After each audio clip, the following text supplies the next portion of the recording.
গরিব মিসকিনদেরকে দাওয়াত করে খাওয়াবেন, বন্ধু বান্ধবদের দাওয়াত দিয়ে খাওয়াবেন। খাওয়া খাওয়াইতে কিন্তু মহব্বত বাড়ে, চক্ষু লজ্জার সৃষ্টি হয়। খালি অপরের পয়সা দিয়ে রিক্সায় চড়বেন, রিক্সায় দুইজন উঠলো, একজন নামে হেঁটে চলে গেল, একসাথে দুইজনে খাইলো, আর একজনে খেলাল করতে করতে বাইরে গেল, পয়সাও দিল। এই চালাকি এক সময় ধরা পড়ে যায়। এই জন্য মানুষকে বাড়িতে দাওয়াত দিয়ে খাওয়ানো, রাসূলুল্লাহ বলেন দাওয়াত দিয়ে খাওয়াও।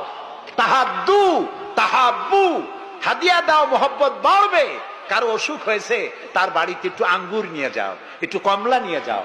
তোমার শত্রু যদি হয়, চক্ষু লজ্জার সৃষ্টি হয়ে যাবে। কান্নাহু ওয়ালিয়্যুন হামীম, দেখা যাবে সে চরম দুশমন ছিল, সে তোমার বন্ধু হয়ে গেছে। সুবহানাল্লাহ বলেন না? ওয়াসাল্লু আন-নাসু বিন-নিয়াম।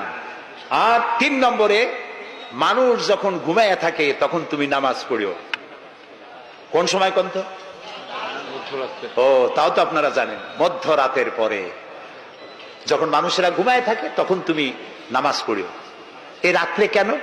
কারণ মানুষের কাছে সব থেকে বড় ভালোবাসার সত্তাকে বলেন আল্লাহ, তারপরে আল্লাহ রাসূল।